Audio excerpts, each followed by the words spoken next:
தருமபுரி மாவட்டம் பாலக்கோட்டில் மதுபான கூடத்திற்கு எதிரான போராட்டத்தின் போது தாவேக தொண்டர் ஒருவர் காவலரின் கையை கடித்திருக்கிறார்.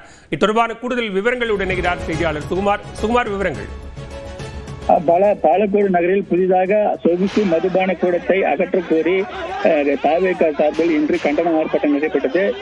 அந்த கண்டன ஆர்ப்பாட்டத்தில் 200க்கும் மேற்பட்ட தாவேக தொண்டர்கள் கலந்து கொண்டனர். அதாவது தருமபுரி பாலக்கோடு தக்காளி மார்க்கெட் அருகில் புதிதாக நவீன வசதி கொண்ட பார் திறக்கப்பட்டது.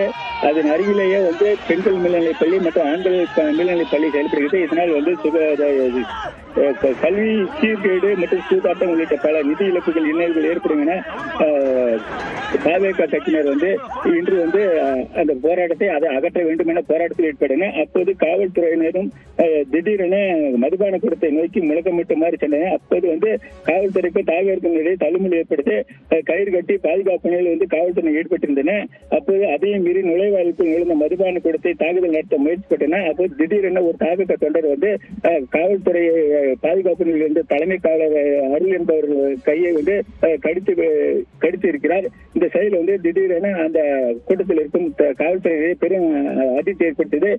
மேலும் திடீரென தாவேக தொண்டர்கள் அனைவரும் தரையில் அமர்ந்து போராட்டத்தில் ஈடுபட்டனர். அப்புறம் காவல்துறை டிஎஸ்பி பேச்சுவார்த்தை நடத்தி அவர்கள் அனைத்து இந்த போராட்டத்தை கைவிட்டு செல்லுமாறு அறிவுறுத்த பெயரில் ஒரு அரை மணி நேரத்துக்கு மேற்பட்டு போராட்டம் நடத்தப்பட்டு தாவேக கட்சியினர் அந்த போராட்டத்தை கைவிட்டு சென்றனர். ஒரு போராட்டத்தில் திடீரென ஒரு தாவேக தொண்டர் காவல்துறை கையை கட்டி வெறும் பரபரப்பை ஏற்படுத்துள்ளது. விவரங்களுக்கு நன்றி சுகுமார்.